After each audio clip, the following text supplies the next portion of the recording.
Let's talk about that for a minute with your host, Mr. Pope, an hour-long show where we discuss various topics, news, politics, arts, entertainment, and many, many more. Hello, ladies and gentlemen, and welcome to Let's Talk About That for a Minute, the official Mr. Pope podcast. And, well, what kind of day has it been for me? I guess today has been better than the week I've really had, and it's not much for me to really just tell you what you already know, that we had the recent, the biggest crime that's ever took place on American soil, the terrorist attack in which Trump supporters literally ravished the fucking Capitol building. And shockingly enough, among those supporters were two musicians who I am aware of. I do not know them personally. The worst part about this is these two musicians have been, their sound has been compared to my sound before. And that would be John Mouse and Ariel Pink. These two assholes, well, three. First of all, three. The third person is the lesser-known Alex Lee Moyer, who directed a very strange documentary called The Face When No GF, TFG, whatever. It's about the alt-right. It's about the incel. It's really a strange piece, to tell you the truth. And I saw this documentary, honestly, and I thought it was an interesting subject. I thought it was something that was very relevant, but it was strange because it seemed like within that documentary, Alex Lee Moyer was getting in bed, and according to her social media presence, is literally in bed with this breed of young white men. I don't know how I can just begin to tell you why it wasn't funny, it wasn't an artistic statement, and there was no merit beyond just being like everybody else in that rally. You need to be held responsible. Ariel Pink, you are a charlatan, a con artist, a bullshitter, and above all, a spoiled fucking brat. John Mouse is just a strange autistic character already. He's clearly, been affiliated with the alt-right before, and when he was on a show that I saw, which was the first time I had actually watched something on Adult Swim and had the reaction of, that's really not funny. I saw something on television last night that really was not funny. The show World Peace, which was the brainchild of the school shooter, or alleged school shooter, meme lord Sam Hyde. The show was so fucked up. And I vocally expressed, both on Reddit, on social media, and to people that I knew, how I was really pissed that they would actually let a show like this air. Yes, they were canceled.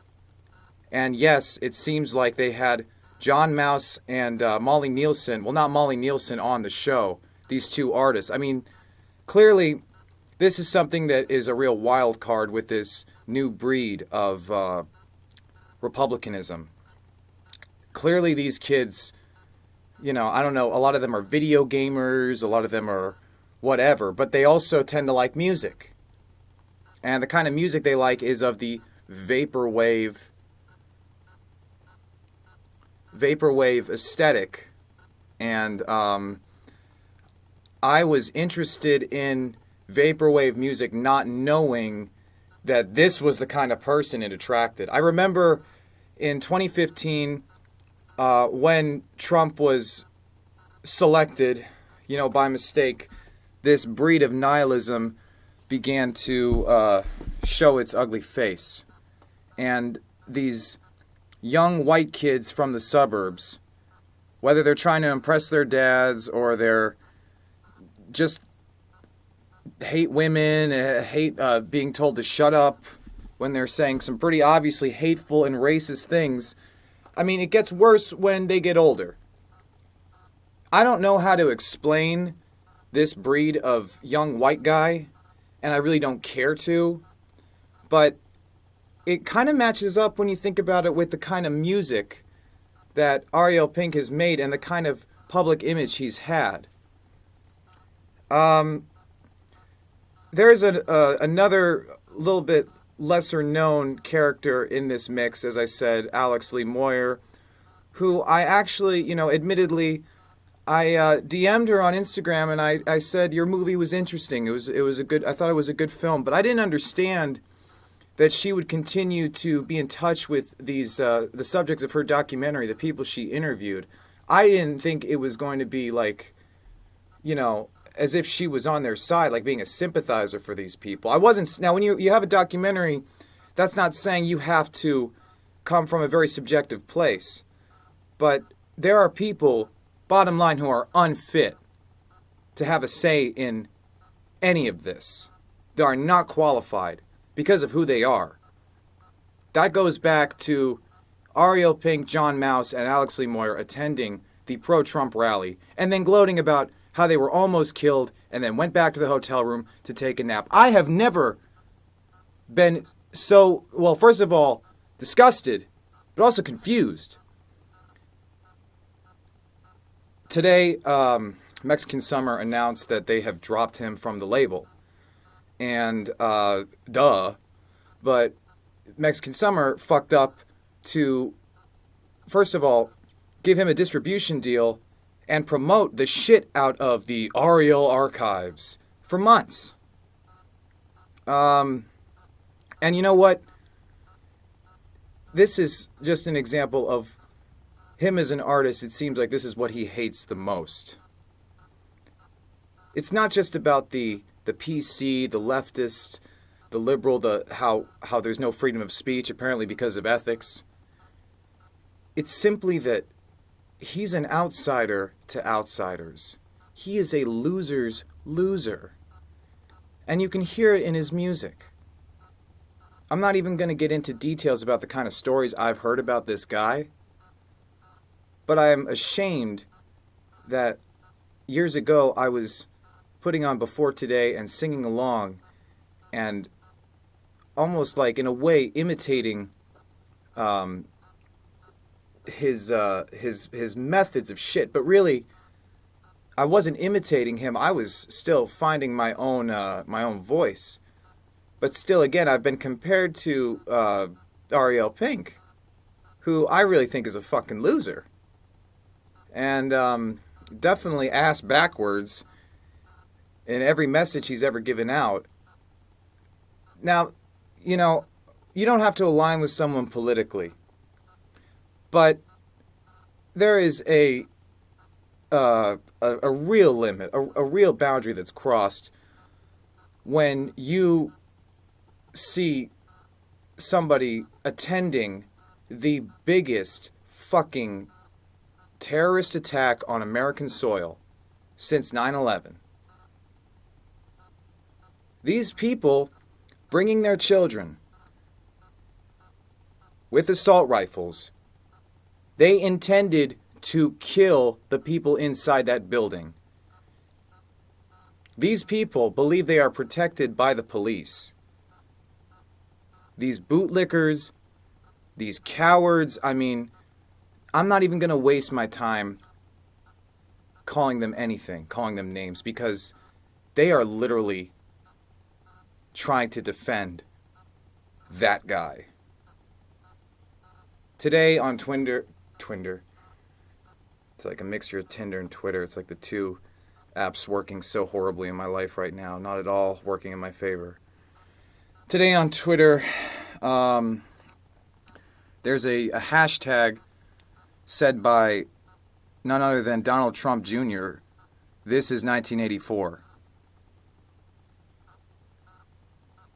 A book that was written by a socialist, I'm just letting you all know. A book that has been used also as an archetype by conservatives to describe liberalism. saying it was about communism. Same thing with Animal Farm. It's just ass backwards. You know, first of all, that was about the English government, a completely different country, completely different time. And I honestly think that we're more in Brave New World, because in Brave New World, the subject of brainwashing was particularly noted. The pharmaceuticals, the very young sexualized generation, and I'm not even gonna waste my time trying to not even gonna waste my time trying to. Oh God, more people are joining this show. Once again, we have this show on the live stream of Facebook right now, and I don't know if this is a mistake, but I will say today we are brought to you by Sun God Records, my label. The first band that's also a religion, the People's Love Cult, and the new song from Tony Video. Tony Video is the most expensive rapper alive. His album on Sun God Records is $500 because, again, he is the most expensive rapper alive. When asked about how much it costs to work with Tony Video, he just simply responds with equity, islands, planes. I think you get the idea now. Tony Video's new song Bent is a homage to Rest in Peace MF Doom and is now available on the Sun God Records YouTube channel. For those of you watching this on Facebook, it has been posted and it features a sample of Dead Bent, and the song is called Bent. So once again, back to the show. I'm not going to waste some time trying to pinpoint all these literature references. You know, I haven't really read a damn book in a while. I think the last book I was reading was like the book about the band Swans, which it's a very bad habit I have because a lot of shit that I'm into is like the kind of thing that makes people like perk their eyes.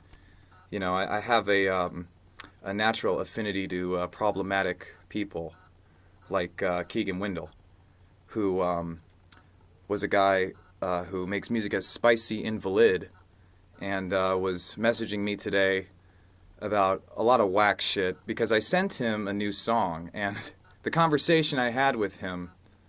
Oh yes, I just want to say hello to Melody Hunter Brown, who is I'm saying hello, who's tuning into the show right now. Thanks for joining the show. So anyway, I was talking to Spicy Invalid, who is a really strange cat. He appeared in the Blue Light special. That is the failed television pilot that, it was a failed attempt to recreate myself doing something, I guess, that's like this. And this goddamn speaker is ducking right now. It's giving this duck-type sound. I hope you all can hear it because it's just really capturing how my mind is functioning right now.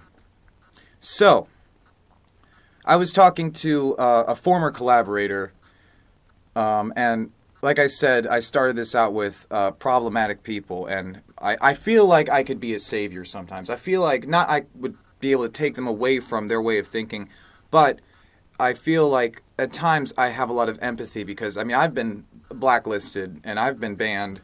I'm a menace to the West Palm Beach music scene. Now a little bit more, you know, a lot. I have a lot more regrets about that. I wish I had not made it like a public sham. And I guess that's why I feel so passionately about this very strange attendance of John Mouse and Ariel Pink yesterday. Because it just seems like a publicity stunt. It seems like the guy is promoting his fucking album. That is the last place that I would want anything. Like, the last place I would want to promote anything. Why? A fucking Trump rally? I mean, these people, like, what, Kid Rock, Lil Pump, I mean, those should be the musicians. Lil Wayne, you know, somebody looking to get pardoned. R. Kelly, these should be the people who are, like, going to bat for Trump, and it's embarrassing. It's totally fucking embarrassing. For God's sake, it leaves a bad taste in my mouth. You know, it's like Bang energy drinks. Thank God, not a sponsor of this show. It's like Monster Energy. It's like any energy drink. You know, it's just when you see people like the hipsters who ironically... Oh, God. So, this just in. There was a Trump rally in Coral Springs. I'm sure that was exciting. God. It's like, I feel like most of those people are coming out from like Loxahatchee or like the... I mean, Coral Springs, for those of you who don't know, is like just one of the most boring places on earth. I mean, it's in South Florida. It's in Broward County. It's just literally one of the most boring places you can imagine. And, you know, being from South Florida, growing up there, I feel like, you know, I do have a say in some of this nonsense that I see young people getting themselves into. I don't know why so many young people are being brainwashed by nationalist beliefs. I would like to say fascist. I really do, because I want to call them a bunch of fascists. But honestly, fascism is so systemic that we've gotten pretty close to that. But I mean, I do not want to just pigeonhole all these things, because this is a problem bigger than us. This is something sociologically going on. This is something that has to do with populations and how the world has culturally shifted far right. I mean, they are fascists, but they're not employed. I mean, the police are basically neo-fascists. I mean, the fucking... There's so many ways to put it. Yeah, it seems like if these people want... I just want to let you know, one of our contributors has just, on the Facebook Live, has just said... They want a one-party system with Trump as dictator, which is what they really do, because they don't think about it so much. And Trump sees all these people as fucking idiots. And where the hell was he during that whole raid, during that whole thing? Where the fuck was he? Is he hiding? You know, he's hiding. He's afraid of the people who love him. Obviously, the guy, he wants to be loved, and he's going to do whatever it takes to turn this into a reality show. And then there are people who either are too dumb to see they're being fucking fooled. There are people who believe they're going to be rich in the next 5 years, whatever. They believe that they actually benefit from him. They believe that they benefit from their oppressors, the people richer than them. It's fear. And then there are people who find this a very hilarious, nihilistic reality. This dystopia we live in, because we have all this information. We have all this shit out there. We have a constant dependency to be relevant. We have a constant pressure to do that. So, I was watching the rally, and I was really fucking angry. I mean, I'm angry in so many different ways. And I need to mention that, no, Black Lives Matter would not do this. They always demonstrated peaceful protests. There are people who are inciting violence there, who look really pathetic. The young Trump supporters. I mean, for God's sake, how many times have you seen that skinny kid grinning at the Native American, grinning at the guy? How many times have you seen that kid if you live in South Florida? You see, like, that's like a clone of every young, fucking, privileged, gross white kid in Florida. The Proud Boys, all this nonsense. I mean, it really stems from the fact that they are afraid. It stems from the fact that they are afraid of diversity. They find it threatening. Because if their parents lose money, lose any kind of class, lose any kind of privilege, they're not going to get that fucking, that truck they're inheriting, or that boat, or that fishing rod, or that Rolex. I don't know what the hell it is. It's just simply fear and cowardice. And all the leftist protests, a good point being brought up right now from our contributor, is going to be fucking, policed with these neo-Nazi, neo-fascist police. I mean, for God's sake, if you move to Florida, anybody who wants the real shit with this, move to Florida. When I was in the back of a cop car in Florida, What the hell you think they're listening to? They're listening to 610 WIOD, the one of the oldest and most boring radio stations on the planet. Something I grew up having to listen to, and you know, they're also cracking jokes. The police, they're cracking jokes about the people they're arresting. Not to mention, they're checking out any single mom in a car. The Sheriff Department of West Palm Beach. They are not your friends. The police are not your friends. The police are never going to be our friends. And me, I have a natural aversion to authority, a natural disdain for it, for a lot of reasons. It's, they're not going to be on our side. They should be. There could be a way to systemically fix things. But that would require people to vote.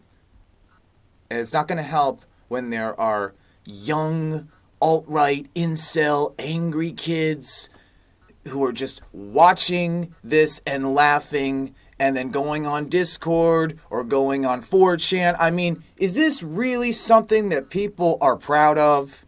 That they are all fucking losers together? You know, they should take their own advice. They should be adults. They should be men. But clearly, it's fear and cowardice. It's hilarious to hear the term involuntary celibate. I mean, that to me just seems like something that all dudes who aren't porn stars kind of go through. And I think that that shit really pisses them off. And it makes them create more memes that sometimes really hit close to home. This documentary filmmaker, Alex Lee Moyer, I thought was interesting because this is a subject that needs to be approached. The alt-right, you know, the incel. I mean, it shouldn't be instantly shut off. Because look at where it got us the other day. Look at how they acted. I mean, literally, two fucking Holocaust deniers are in Nancy Pelosi's office live streaming? Are you fucking kidding me?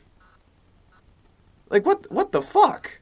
And then they're going and making this like, this is just like another platform for them to make it in their idea of show business and to build their brand because anybody can do it now. It's pretty gross.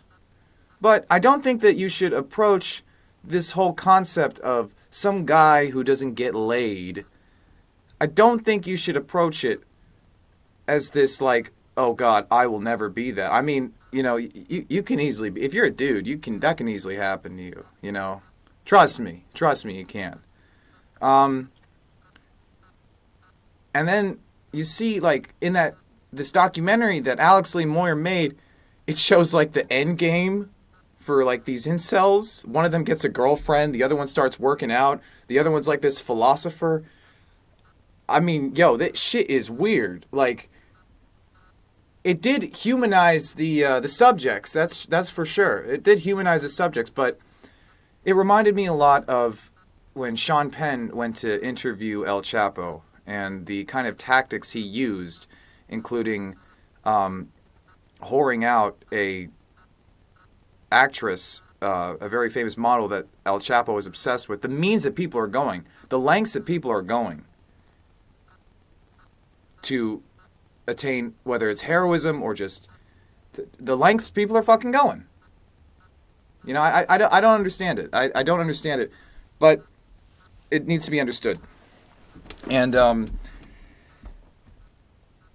I don't know how much I can really talk more about politics, because I know that I am not the most qualified person to. However, every podcaster does. Every podcaster tends to have some kind of current events type deal within their show. And this show, I'll tell you right now, is another outlet for my own creative endeavors. It's really just a way for me to inform you who Mr. Pope is, the founder of the first band that's also a religion, the People's Love Cult, and my record label, Sun God Records. But this show really has got to become something different, because my last episode, I thought was the best episode. It came from a very personal place, and it gave me a lot of clarity with where I'm at now. But also during the last episode, I think that I was a little bit too candid. And I think that I'm not afraid to be vulnerable. And I'm not afraid to be an open book. Because I am when I'm writing lyrics. I mean, I'm it took me a long time to actually become personal and talk about my life, making the music as Mr. Pope. It was always a character, always a stage name, but a couple years later, things just change, intentions change. So I don't see how I wouldn't need to follow that through with everything I do. But I really realized, and let's talk about that for a minute. When you are very open and vulnerable, when you just tell people and you unload on them, it may seem like a good idea to you. It may seem like it's going to help. But then people see you differently. And I'm just trying to figure out a way that I could maybe just be able to be honest and open with people and not be seen as like this, walking target. But, that's going to take a lot of work on myself. I think that now I'm in a place where I can let go of some of the things that are holding me back. Well, maybe not yet.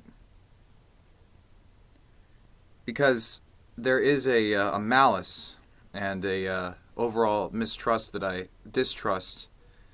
have for the world. I was actually reading my horoscope for a while. Let's talk about that for a minute. I was reading my horoscope, and I really, I was kind of at my wit's end during that time. I started reading my horoscope every day. There's this app that is not a sponsor of the show. It's called something like CoStars? Whatever. God, it is such a cringe.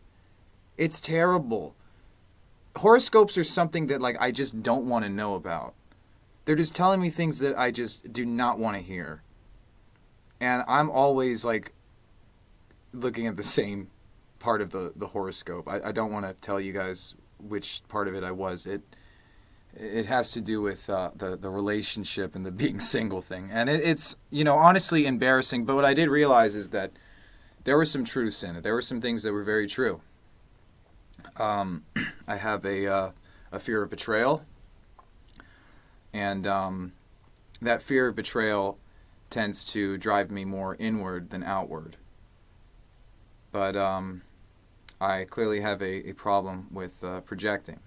And I think that this is probably the best medium, the best platform for me to actually do this. And it's like therapy for me.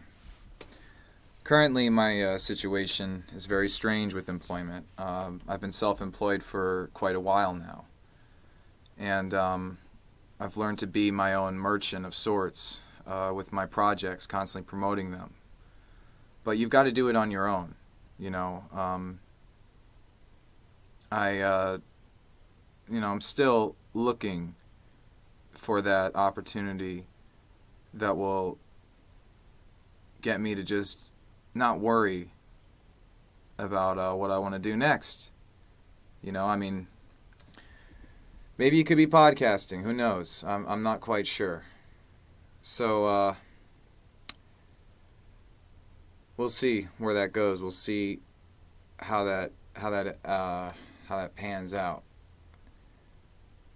But my life has been good. I have said before that I think that COVID has been good for me. Not having it, but just during this pandemic, this lockdown. But it is very frustrating because I tend to focus on just the indifference of my overall situation. I feel like there is this overwhelming indifference that surrounds us, and it's zen-like. It's beautiful, but it also feels like complete and utter loneliness and isolation.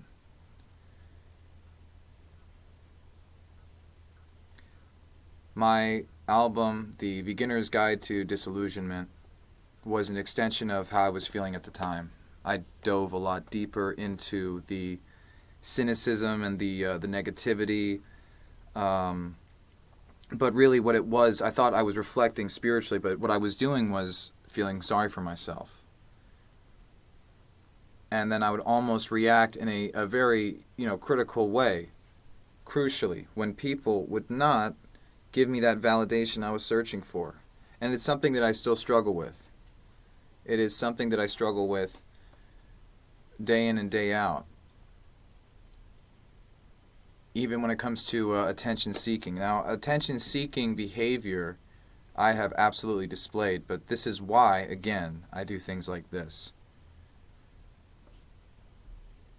It's been very tough to try to maintain a lifestyle that is healthier for me. I know I'm in the right place. I'm in the wonderful neighborhood and village of Echo Park in Los Angeles. But people here are different. I was in South Florida for so long, and I don't really know, I've been here once before very briefly in Los Angeles, and it was a very strange situation. It was during a time in which I was trying to get off heroin. Well, I was off heroin, but I was a heroin addict, and I was in a rehab center. That was also during the time that I lost a child because of drugs. And I feel like I remember the day it happened. Even though I wasn't there, I was separated from my girlfriend at the time. We eventually got back together, but, mistakes were made and things happened. And I remember, without being confirmed, that where I was outside. And there was a meeting they were taking us to, an Alcoholics Anonymous meeting, and I felt a spirit leave me. I felt something leave me, and I felt the wind hitting the bushes that were in front of me. And I was staring at this chaotic skyline. It was in Culver City. I remember I could see the Sony building. And I just knew that I was a hopeless maniac and a hopeless drug addict. And I was scared. And I wasn't ready to be a father, is what I should also mention. I will never hold that decision against the person I loved. It's simply too much to blame other people. But it's also not enough to just blame yourself if you want to change. There's a lot of things right now currently in my life where I feel like I've screwed up and that there is no turning back, that there will be no retribution. But I'm not going to let my past define me. I'm not going to let the things that I've gone through, my own experiences, even though they've shaped some of this distrust and this fear I have, this fear of betrayal, this anxiety, this spirit. But I do feel at a loss for a lot of things, and I feel I am still headstrong, and I'm going to still keep going. I mean, there is really no other way out for me right now, but you got to know that it's not fucking easy. I mean, day to day recently, I felt like I'm just going insane. Every time I get home, I start having panic attacks. And every night, I can't sleep. I'm either listening to this music or I'm listening to, my music, literally. I'm never done working. There is no assurance for me. But I do believe that it's made me work harder. Sometimes you have to understand that when you are a candid person, when you are a personal person, there is a price to pay. But I don't believe that there's anything wrong with being vulnerable. I don't believe that someone should look down on themselves and hate themselves for feeling like they don't belong, because I definitely know that I do. But I'm proud to be a part of the world. I don't think I really hate people anymore. I thought I hated people. And I realized in order to do what I do, there has to be people around me. There was really no ultimate, I'm just going to, be alone forever.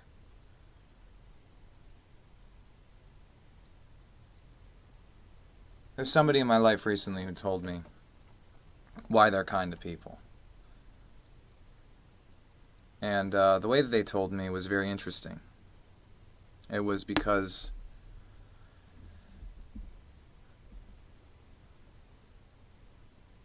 you have that responsibility. You've been through a lot of shit, and this is a new day. I actually did not, I totally fucked that up. I don't think I even said that right. But I remember, I was probably focusing on something else in the conversation. Oh well. Yeah, I was definitely focusing on something else in that conversation. It's hard for me to actually be kind to people and not even seem reserved. And like I said, being here, living in the city I live in, I really don't feel like I know anybody. But then I look back and it's like, what's the other option? Where did I really come from? What did I know people there? I mean, do we even know anybody on Facebook? Do we know anybody on Instagram? I mean, for me, obviously, I've been opportunistic with social media. It's just every day, if you add me, I'm trying to get you to like the Facebook page. The Facebook page brings you to the podcast. The podcast offers you a new timeshare. I mean, I am my own freaking advertisement. I get really, really tired of it. And it was strange. I was explaining on the last episode about how I have to destroy Mr. Pope, and I said my God-given name. And then somebody's reaction was that, well, maybe you should try a different stage name. I'm sorry, dude. Been Mr. Pope long enough. I like it. I like being Mr. Pope, which is a weird thing too, because let's talk about that for a minute. Who is Mr. Pope? Who is this Mr. Pope? There is another Mr. Pope who is a Christian rapper in Chicago. But I am not going to change my name, my stage name. It's just really ridiculous, He can't get a platinum record. He's a Christian artist. I don't know what they give Christian artists. I don't know, though, what would be sad is I don't know if people would confuse me, like adding me on social media or hearing a song like some Christian guy and then hear some song I'm talking about like living in a box, on dope or something like that. That'd be a terrible experience. The only way I would change it to Mr. Pope is if I changed it to Mr. Pope, Mister Pope. I'm not going to, I've talked to so many sources, and I really like what Mr. Pope, the Christian rapper, does. I think he has he's from Chicago. I was born in Chicago. It's an interesting coincidence. It's a great serendipity.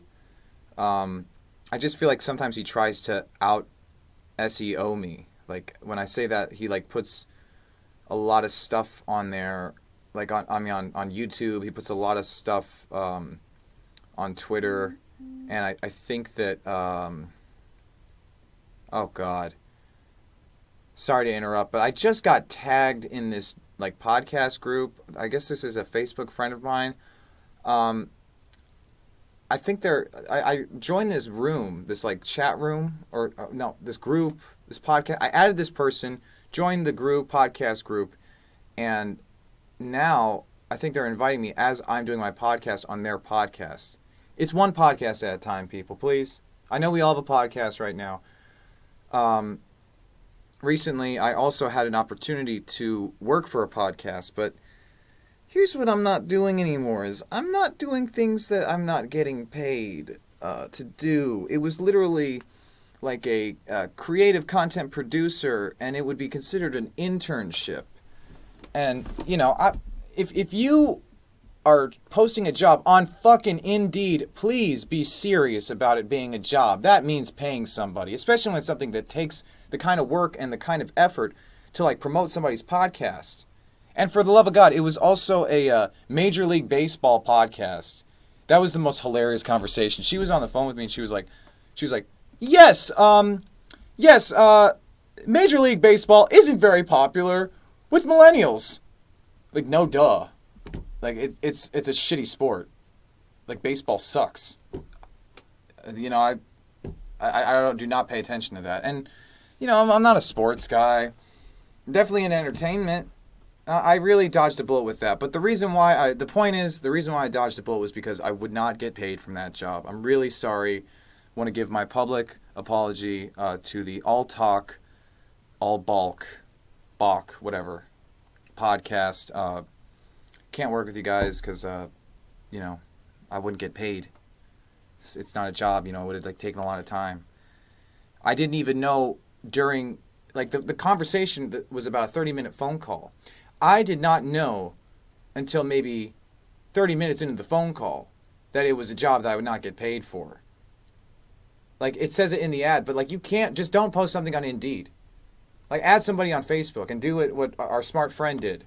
I'm not sure. She seems like a nice person, the other podcaster, the one that put me in the podcast group. I don't know. I have tried to get other people on this show. I would love to interview other people. I would love a co-host. I would love to get some people on this show. You know, I really would. I would like to do some interviews. I've only had one interview so far on this show. It would be really humbling for me. So, here's an Craigslist classified ad. If you are interested in attending or co-hosting or being on the Let's Talk About That for a Minute podcast, contact Mr. Pope. I don't know. I don't know if I should charge people. Yeah, I should charge people to be on the show. Well, it depends on who you are. I don't know. It's kind of weird. I feel weird about charging people all the time. I don't know. I mean, I'm just really, like, I have to do this, though. You know, I don't really have a choice anymore. You know, the man's got to eat. I've lost, like, a lot of weight since I've been here. It's like, I can't, you know, I used to be really nice and chunky. I used to be really chunky, and I looked really good, you know. I'm just very body positive, you know. It feels good to be big, but it's like something that I couldn't even get used to. And I didn't know. I used to be a fat kid. Let's talk about that for a minute. When I was like 13 years old, I had no idea I looked like that. Like, I just knew that, like, pants didn't fit right. I had, like, you know, the love handles. You gotta have some love for your love handles. If you got love handles, you gotta love them. And I mean, still to this day, I prefer volume. You know, I prefer, like, you know, just, I like it. It makes me smile. It makes me laugh. And then sometimes they make me cry. So I get too attached. Love yourself. Love your body. Love me. Love the show. Love the music. Bring love in your life. Make love. Don't make war. Don't support the people who went to the Capitol building. Don't listen to Ariel Pink and John Mouse anymore. Don't listen to, don't watch that fucking movie with Alex Lee Moyer, with her documentary. You know, she's so fucking weird. She seemed like a weird person. You know, and it's weird, too, because, like, it was she seemed like a nice person. You know, and I feel like she had a good knack for, like, giving people who felt, like, emotionally detached. I think she probably lives, like, right next door to me, too. I'm in Echo Park. You know what's weird? Is that okay, I don't want to tell people this. No, I'm going to tell people this. I was like, I know where Mac DeMarco's house is. But I don't care, you know? I just feel like I should go there one day and knock on his door and just be like, hey, Mac, I'm Mr. Pope. Sorry about what I said to you on my podcast. I did, however, I'll drop this information right now. I have reached out to Mac DeMarco's management, the management company that rejected me, Panachi Rock, or Pansy Rock, whatever, Pansy Rock, I don't know how the hell they say it. But they get all the guys, you know. They got the Tim Presley, they got the Ariel Pink, who they're probably going to disown now. Hopefully they disowned him already, you know. I mean, every indie musician is just going to go, like, every indie musician who's a dude, you know, is definitely going to suffer from this if they've supported Ariel Pink and shit, you know. I definitely don't support him. I never supported him. I thought that maybe his songs were like a good template for some of the things that a young guy experiences, you know? I mean, I have a song that, you know, it goes like, tired of sexless love, you'll never give it up, you know, and like, that's about not getting it. I mean, Prince has songs like that. But, you know, I got over it. I got over it. You know, it's something that can relate to other people, but then you got to think about the kind of influence you have. I let that shit get to my fucking head. You know, it's like, oh, what's wrong with me? What's wrong with me? You know, I mean, people don't have time for that shit. I don't have time for that shit when I say it. Because then again, it's like, the only person who should think this way about myself that's allowed to say this is me. Which is another, you know, something I got to work on too. I don't like talking about it. You know, I'm really getting tired of the deprecating thing. You know, I'm really just, I feel like the best advice I have ever gotten about self-love is the fact that it's not caring about what people think. You know, I definitely can get down with that. As a born fucking rebel man, I can definitely get down with that. It just seems like I've talked a lot about self-love. It's like, is it an illusion? Is it all, you know, is it all a dream? But without being too, like, you know, idealistic about it. But then again, I am an idealist, you know? Clearly, idealism and ideology, that can go wrong. That can go South Pole very fucking quick. You know, you have to understand that there are vampires in this world. There are master manipulators. There are truly Machiavellian people out there. Because they're afraid of who they really are. They're afraid to accept what they really want, and that is to hurt people. You know, I've given in to some of these things myself, these traits. But you can always save yourself. And that's what reminds me, let's talk about that for a minute. Somebody who I was afraid of joining the live stream of this show, I thought he was here earlier. But yes, this was the artist Keegan Windle, the Spicy Invalid, and you know, this was the guy. I had a whole episode about him that I deleted just for his own sanity. Honestly, I was afraid he was going to fucking kill me. I literally thought this guy was going to fucking murder me. He is a musician, and also does some kind of stuff that like similar to what I do. Except he like genuinely is extremely religious, not just spiritual. He says spiritual, but he's extremely religious. He's part of this like kind of alternative church group that focuses on Yahweh and Yeshua, a lot of the Old Testament stuff. You know, I think that because he quit drinking and he obviously suffers from mental illness, he doesn't know how to communicate with people, and he does things saying that the Lord told him to do it, or the Lord wants him to do this. That is the definition of black fucking magic to me. That is definitive spiritual infiltration.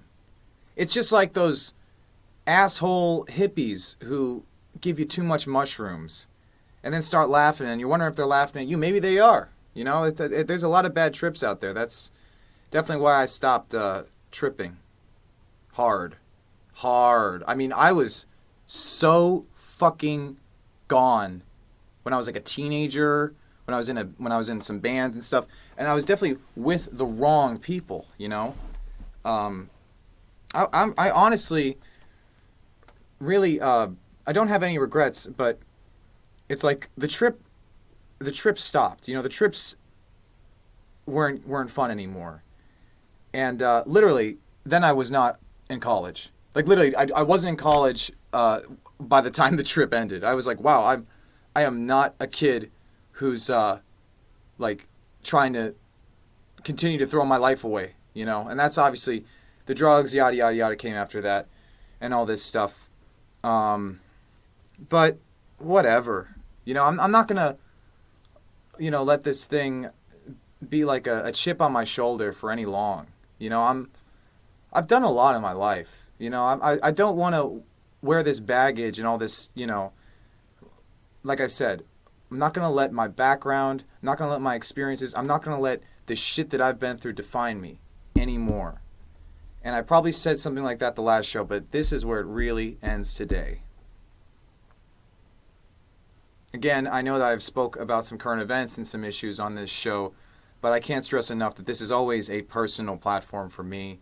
If it helps you, if you get some insight from it, thank you very much. But just understand that this is a very stream of consciousness deal. Nothing is written. That's why I have this filmed and recorded. I think this live stream went a lot better than the last one. So this audio is going to be up on YouTube, hopefully shortly. Hopefully with better quality, without the crunchiness compared to the show from last time. So I just have to say once again, the main subject, the main issue I had, not only with the act of terror that took place on American soil, but also the musicians involved. John Mouse, Ariel Pink, and then the artist Alex Lee Moyer, who was there. I can only say that those three people are just fucking freaks. And there are a bunch of freaks that surround them now.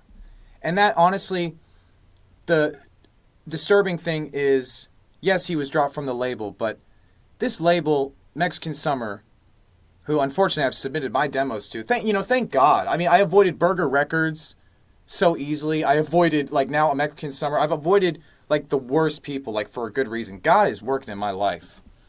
I mean, I have enough of a shit reputation. I'm known as, a guy who's, turned 18 in a mental institution. Am I really going to go up to a label and be like, hi, my name's Nick, but you can call me Mr. Pope. When I was 18, I was in a psych ward. That really doesn't seem like the most marketable person. But I think because everything's so crazy now, I'm getting a better chance. I definitely don't ever laugh at anybody or pick fights with anybody who has suffered. Even my friend Keegan, who I was telling you about. Oh, yeah, I don't know how much I can really get into all that. So this guy, I've done a whole show about him. He left me. God, I always get sidetracked in this thing. He left me in a gas station parking lot 2 in the morning and endangered my life. And he holds people in hostage situations. If you're a South Florida club owner, don't book Spicy Invalid. Don't book Keegan Windle. Take a look at his Facebook and really get a good idea of the kind of stuff he's spewing. Because it's fucked up. He has videos of him harassing people. He genuinely, he's like an alt-right terrorist. I think he is. He's borderline, he's a total incel. I'm not going to try to label him or put him in, on a pedestal like that or anything because, God knows what's going to fuel him. He's a dangerous person. And he's exhibited a lot of, just very dangerous behaviors. I've been self-destructive and stuff. I know crazy. And there are very few people I feel like crazier than me. Yeah, do not trust Keegan Windle if you are a South Florida club owner, musician, or whatever, collaborator. He really needed a reckoning, and I had to give him that reckoning on a show that was since deleted. And I definitely was an enabler. I felt bad. I tried to get back in touch with him. And, like I was saying, spiritual infiltration. There are people who are very manipulative, are going to use their spiritual prowess to try to get you to think like they're thinking, And that is not saying that ethics aren't important. You have to be ethical in this decision. You have to understand that maybe they're trying to help you. Sure, it is what it is for what it's worth. But when you try to overstep people, when you try to say, the Lord wanted me to leave you at that gas station in this horrible fucking environment while you were drunk off your ass, the Lord wanted me to do that. I think that's going a little too fucking far. Plus, what kind of person would I be if I didn't look back and say, no, fuck that dude, Also, there's some other things about him that people could really know, but I'm not going to say because that's not my place to say. But some people, really overstep their boundaries, and I've had to maintain and follow people's boundaries. Well, not follow. I've had that doesn't sound good. That does not sound good. I clearly understand boundaries, and I have boundaries. So, it's a healthy thing. It's a good thing. Sometimes it hurts, but it got me to think about something he said. So I sent him a rap song, not by me, by Tony Video, right? And he didn't like it. He said the lyrics sucked. And it has this MF Doom beat. I like the lyrics. The lyrics are very personal. The lyrics are about some shit I'm going through. And what the fuck? You know, he didn't like it. And I said, don't care. And then he called his opinion the truth. People, stop calling your opinion the truth.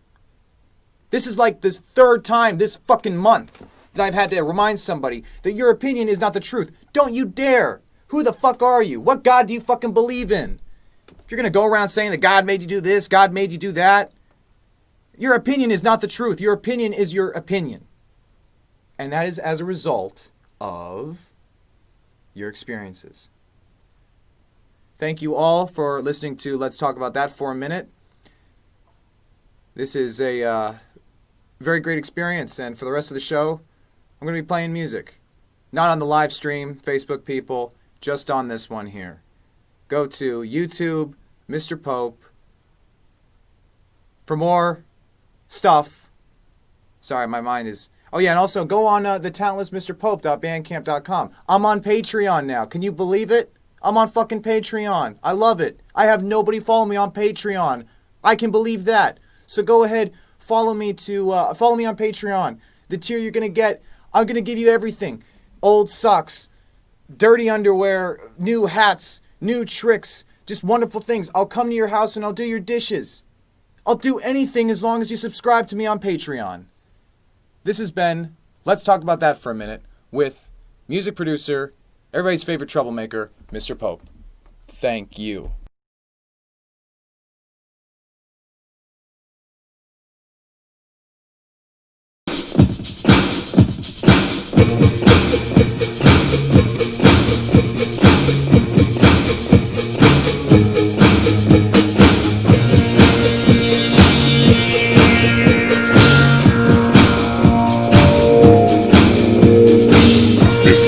Time to unite through your hate. Take any side as long as it takes. So long the chain, so long the chain.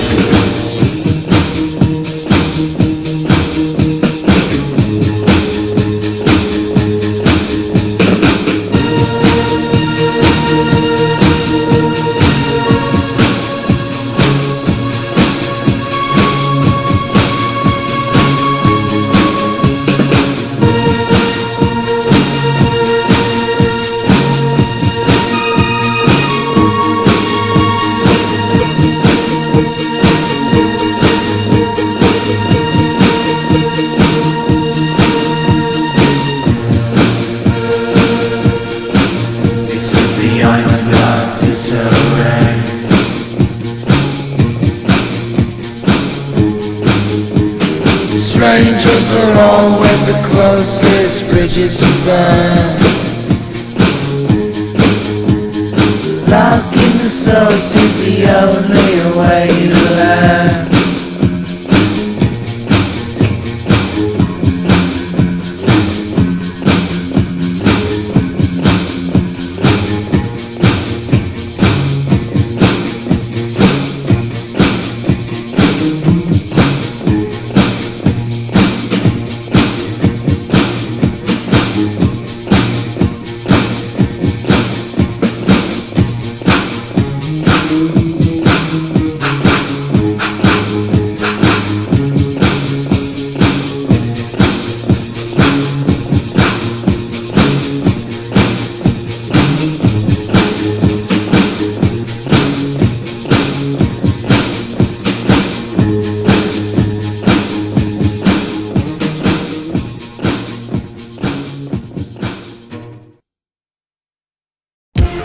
Living in another time, in a modern world, is a shame.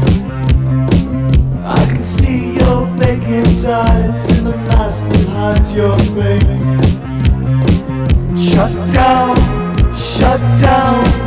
and the saints stay underground. Sunrise, you find you're living in an empty town.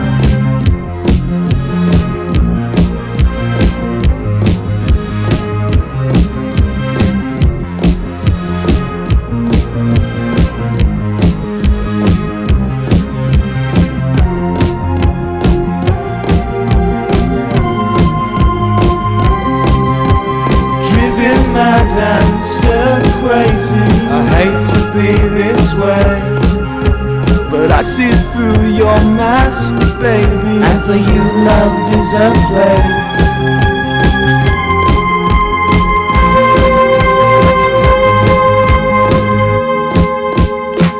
Set me aside, too much to ask. Never taking off your mask. Set me aside, it's too much to ask. Unholy and the righteous task.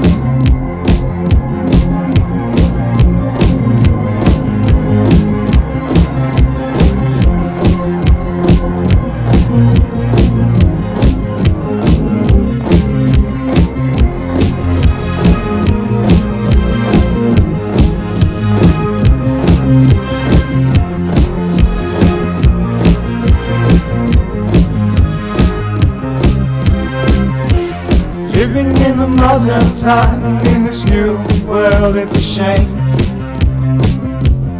You can see what lies behind in the moment you accept your fate. You see my eyes through the mask that hides. You see my eyes in the mask that hides. You see my eyes in this mask that hides my broken eyes.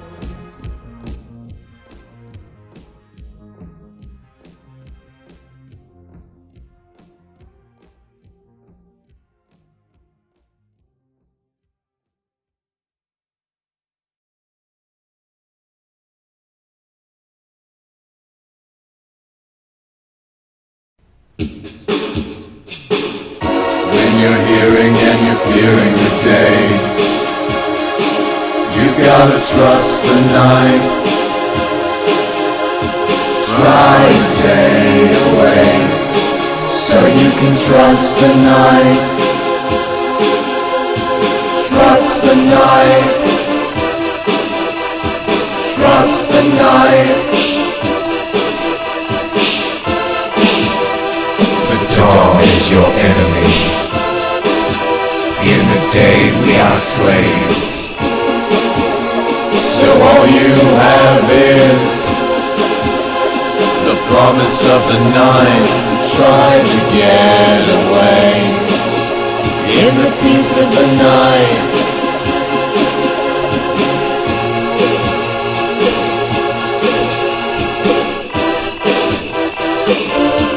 The evening will never let you down.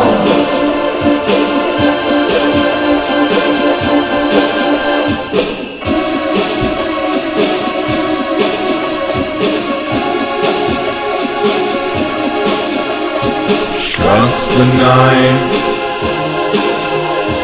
Try to stay away so you can trust the night. Only in our dreams are we alone.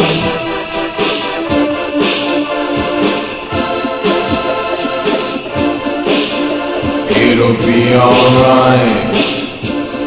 Trust the night. Trust the night. Trust, trust, trust.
It's a blue scene.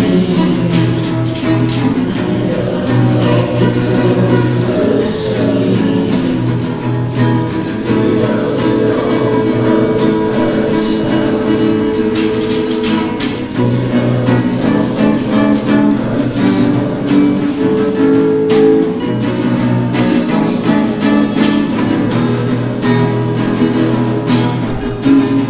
She came in, used to down by her side.